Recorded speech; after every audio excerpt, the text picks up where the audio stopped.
But let me bring up Andrea to kick things off, and we'll tell you more about the lambs a little bit later. So, ladies and gentlemen, Andrea Jane.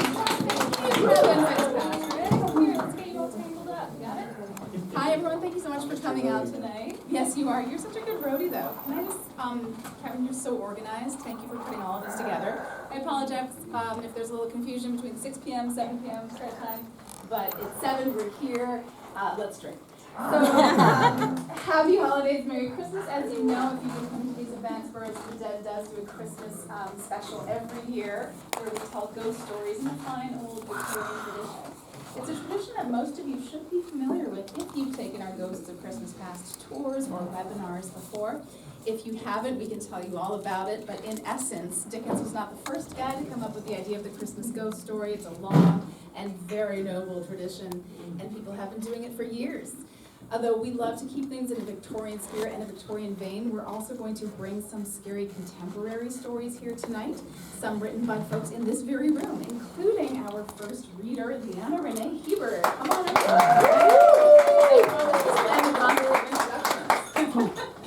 Yes. Then Leanna will introduce someone else. No. So Leanna Renee Heber is one of our very own tour guides here at Burroughs of the Dead. I feel silly having to read your bio. I should have memorized it by now. She's an actress, a playwright, and award-winning best-selling author of multiple historical fantasy series for adults and teens, including the strangely beautiful saga, the magic most foul saga, and the Eternophile saga. Most of her books are set in Victorian New York, and all of her work deals with the supernatural, paranormal, gothic, and fantastical. She is also the co-author of the nonfiction A Haunted History of Invisible Women. It's co-authored with me, and it's for sale on the table right now. Just a little plug. Yep. And then she will be reading an original tonight, a Victorian-inspired original of her own creation. So I will pass the mic to you. Thank you. Hi, friends. So I had the audacity to write a sequel to an Edgar Allan Poe story. I dared. So my literary boyfriend, Edgar Allan Poe, I have been a fan of him since I was about 7 years old. A little too early to be reading Poe, but that's all right. I had a really sharp teacher who was very attentive, and she was like, "You're a little weird. You're gonna like this." And she hands me a collected works of Poe, and I'm like 7, and my parents are like, "What is happening?" But I was reading, so it didn't matter. So one of my favorite Poe stories is one that's not as well known. It's called The Oval Portrait, and it's a very short story.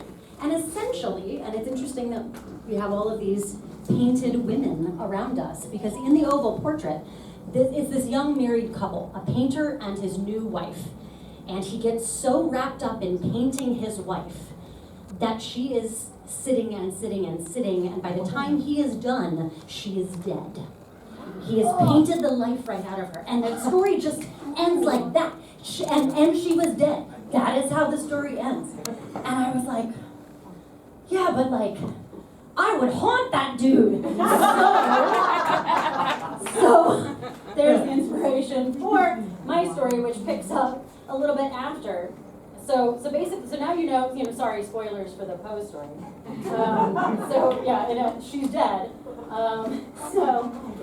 So I'm picking up a little bit where that leaves off. So my sequel is called Not More Lovely Than Full of Glee, which is that direct quote is from the original Oval Portrait story. That's how she was described in life, was not more lovely than full of glee. So you can imagine this bright, vivacious lady that all of her life force was taken out of her by art, interestingly enough. So it was said that the artist had abandoned the fine house in the mountains, that richly appointed chateau with a turret, where countless rooms stood silent, adorned with art and colored glass. Rumor had it that the cellar was an open pit, and the upstairs floorboards creaked and thumped. It was said that he'd left the village haunted after the untimely death of his young bride. But then again, the peasants below were full of superstition. It wasn't that anyone had seen her, but the disappearance of her lovely glee was a haunt in reverse. The absence of a once beautiful treasure was the living's own ghost to bear. She was talked about, Her memory had life in it. She was again not more lovely than full of glee, as the very mention of her made the elders smile. Then they'd cluck their tongues and ask the rhetorical question of what happened to her. They knew in their hearts, out, brief candle, she'd been snuffed. It was Christmas time, Christmas Eve to be specific, when the artist made his way back to the sorrowful site in hopes that the season of peace and forgiveness could create an alchemical change in his heart and his fortunes. What better time to reckon with the past and turn a new page, a heart made as pure as the mountainside under a fresh blanket of undriven snow. When the artist's driver reached the end of the lane, the old man hesitated. "Go on, sir," the artist assured. "I'll walk from here. Turn around, get that shivering mare into a warm stable. I'll be all right." He unleashed his leather case from the back of the carriage. "I'm home again, and I have to make my peace with that." The hunched driver crossed himself and turned his hack sharply, murmuring a benediction for the artist's soul and something about her that became a gust in the wind. The chateau loomed ahead at the end of the tree-lined lane, its form like a skull on the edge of a cliff. The last of the day's light glinted off eye-like windows. The land below was ushered swiftly away in a sheer drop. With a crunching tread through deepening drifts, the artist made his way forward. He glanced up at a noisy blackbird grumbling in a treetop, noting that the branches arching above him had begun to gnarl and knot, claws in a tangle. A warning from the morning halted him at the property's wrought iron gate, which yawned open at the latch. He recalled the woman in the train bench in front of him when he handed his ticket over the conductor and said what town he'd be stopping in. She turned around, mourning veil nearly obscuring her wrinkled face. "Take care there, my son. Yuletide or no, it is a place of curious endings." These words had chilled him enough to make him reconsider his return. He had opted not to go through the town and up the rugged pass, but instead continue on the rail north and take the higher road privately back. He was sure if he paraded through the central pass, there would be whispers and cruelties spoken, not enough out of earshot.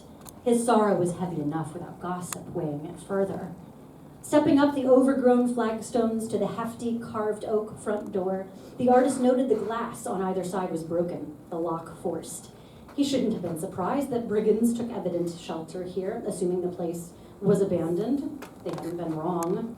After the funeral, the once romantic nest had become as silent as the lily-marked grave down below. The artist didn't dare look down the side of the mountain at that valley churchyard. The only comfort he could muster was what he hoped still lay ahead, hung on the walls inside, his art. Once inside the foyer, he struck a match to light the front braziers and then struggled with the resistant wick of an oil lantern.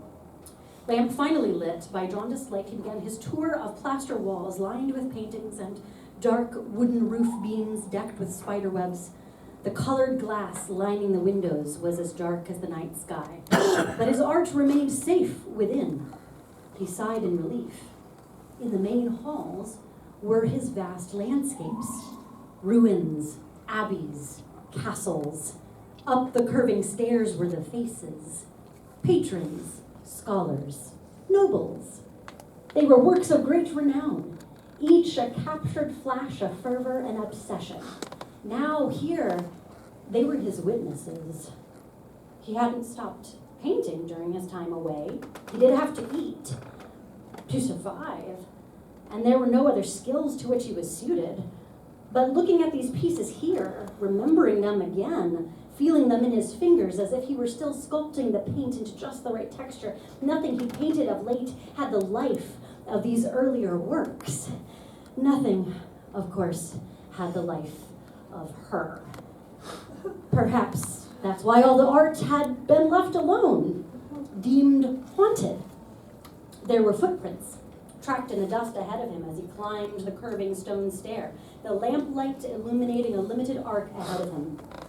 2 pairs of feet, then just one as the furthest chamber was reached.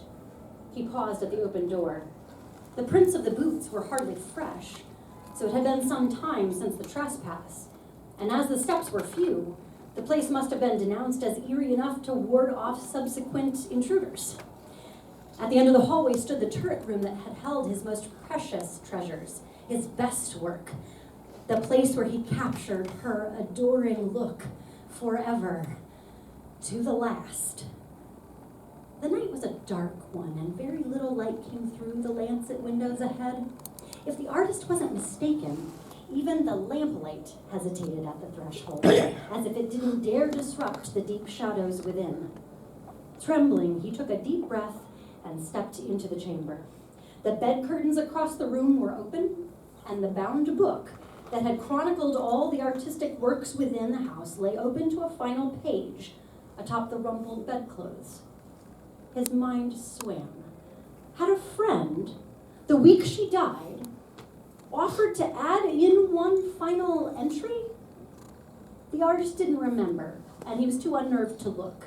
Instead, he bent to set the lantern upon the floor, to cast the book aside and lay down upon the dusty bed, folding in upon himself, to weep. It wasn't that he hadn't mourned then. It was that he'd gone into a detached state and felt like he was only now waking up, jarred to the truth of the empty place, her vacancy. He had been so obsessed with the look of her and how to translate it, he hadn't considered the reality of her. It is a place of curious endings. She had ended here, and yet, what was art but a chance at eternal life? He tried to bring the image of her to mind, but her beautiful face, even as she was laid out in her winding sheets, but all he could see was the flurry of brushstrokes in his mind's eye. All he could seem to recall was the drag of horsehair on the palette and the angle of the dim light. He had tried so desperately to capture what was always said of her, glee above loveliness. The final result was, of course, stunning, unearthly, but it had been cast aside when the health of his model, his wife, vanished. "Forgive me," he whispered to the empty room. Bare trees scraped against the narrow windows like the scratch of fingernails. The portrait was there on the wall, behind a curtain. After the funeral, the artist had placed it in the deepest of shadows. All he had to do was lift the lamp, draw the shade, and confront his fated masterpiece. Face down on his coat sleeve, he steeled himself and wiped his streaming eyes on his cuff. That's when he heard a footstep. A light footstep from the corner of the room. A slow, pervasive paralysis crept over him. Another step. The creak of a floorboard. He did not dare lift his head now. Another step at the head of the bed. Shifting his face, unable to help himself, he peered between his fingers. The curtain over his wife's oval portrait was drawn aside. The frame was empty. A sound left his throat, something strangled and shocked. The shadows to the side of him, mere feet from him, moved. In a scramble, he reached for his lantern, lifting it up with a choking, "Who's there?" There she stood. Shaking, the artist lowered the lantern, but its arc was wide enough to capture her whole form at the head of the bed, dressed in the dark gown she'd been painted in. My God. There was a glow about her, like a phantasm, and yet her small slippered feet were planted upon the ground, as much solid as shade. Her face looked just as he'd painted her, but the curve of her smile was terrifying. Then the figure spoke. Her voice was soft, musical, glancing off the artist's ear as if from across the hall, not right in front of him. "Hello, husband." She smiled an obedient, sharp-toothed smile. "How do I look?" He gaped at her. She took another light step forward, coming around the bed towards his cowering form. His Her feet sounded on the boards, and yet no dust was disturbed in her wake. Am I not more lovely than full of glee? Is that not what always was said? It is important to remember what has been said. He fell to his knees, crossing himself. A miracle, though how can it be that you are here now? I buried you, my sweetheart. She drew close. Cold hands that abrased like dry canvas shot out to cup his cheeks. You did, my husband, she murmured hungrily. Her dark eyes flickered to the wall. But my life was here all along.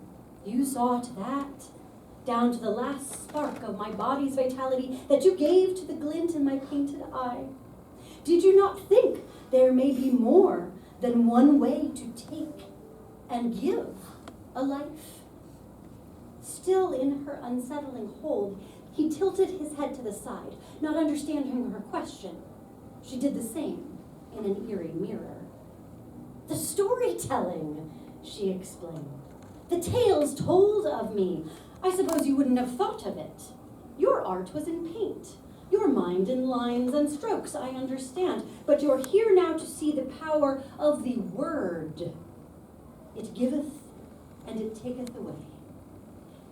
His wild fervor was held by her sharp fingernails. Her smile broadened, gleeful indeed, as she bent to kiss him. He shuddered in her grasp. His color leapt from his cheek to hers. A spark leapt up, that ineffable, glittering light, that unfathomable mystery. She caught the luminous wisp in a deep breath, rolled it on her parched tongue, and swallowed it whole. The artist slid to the floor, motionless.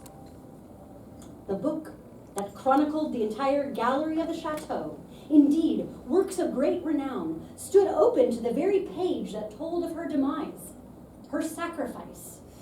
That the book was open proved it had been read.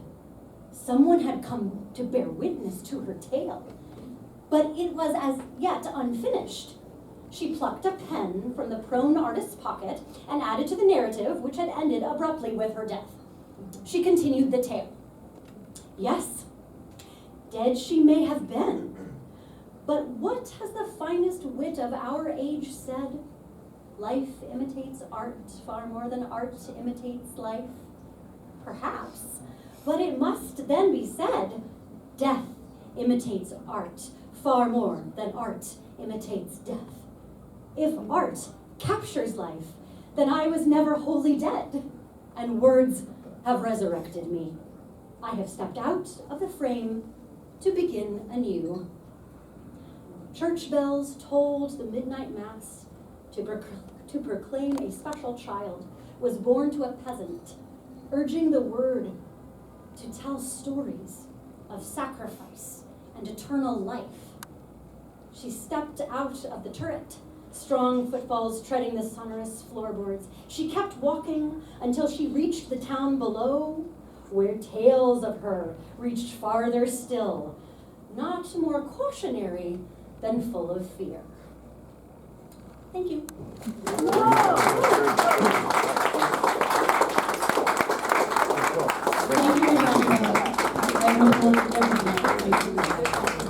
Did you drop something? Who's next? Well, actually, I think we're going to do a little logistical stuff next. He's gonna make it to a play. Yay, logistic. I love a good Does he see logistic. Something that could happen. The musical is closing. You can just make it.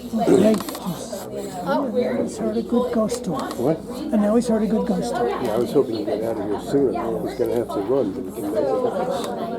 It's a shoot. So that story was first published, if you're curious about having that story in your very own collection, it was first published in a book called A Winter's Tale, as in the Shakespeare play, A Winter's Tale Horror Stories for the Yuletide. So that's the subtitle. So look for A Winter's Tale Horror Stories for the Yuletide, because if you just look up A Winter's Tale, you'll get this beautiful Shakespeare play, as you all know.